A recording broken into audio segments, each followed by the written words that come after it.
Radio Pays, nous sommes avec Christophe Pierre, au nom du Grand Conseil coutumier présent à ce COPIL sur l'évolution statutaire. Qu'est-ce qui a changé depuis le congrès du mois de mars, Christophe Pierre, sur cette question de l'évolution statutaire? Le scénario, c'est-à-dire comment est-ce qu'on va vers ce statut d'autonomie. Et du coup, c'est ce qui a été présenté. Mais ensuite, voilà, on est toujours à échanger et on est toujours au même point de blocage à certains endroits.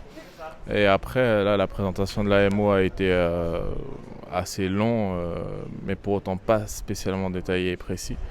Et du coup, il reste les mêmes points de blocage. Christophe Pierre, sur quel point il y a justement quelques blocages? Quels ont été les angles de votre intervention justement sur ce COPIL? Pour ma part, je suis intervenu surtout sur l'angle général de rédaction, puisque là, dans le préambule, encore une fois, il était écrit en 1612, quand les colons sont arrivés en Guyane, etc. L'histoire de la Guyane ne commence pas avec la colonisation. Je veux dire, il y a des milliers d'années d'histoire avant, il faut que ce soit intégré dans le préambule. Et ensuite, il y avait des formulations type la langue créole et ensuite les langues amérindiennes et bushinagé. Donc ça, c'est Madame le maire de Saint-Laurent qui l'a soulevé et qui a demandé une modification.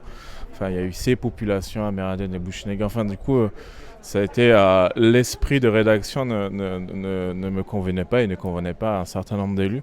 Donc ça, c'était l'angle principal de mon intervention. Et ensuite, sur la transformation du Grand Conseil coutumier en Sénat coutumier, moi, j'ai pris l'exemple de la Nouvelle-Calédonie où le Sénat coutumier kanak est par exemple en capacité de proposer également des lois pays et pas seulement l'Assemblée et le gouvernement, etc.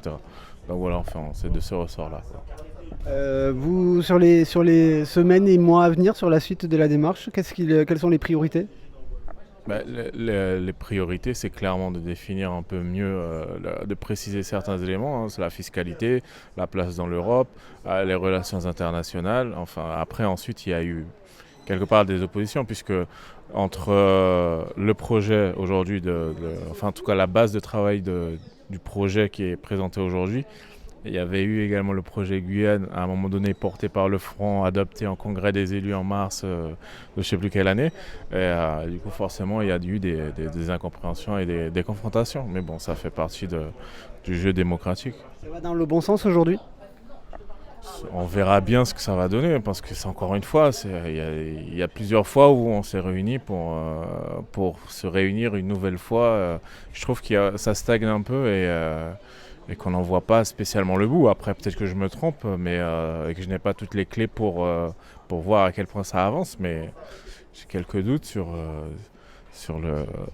la continuité, quoi.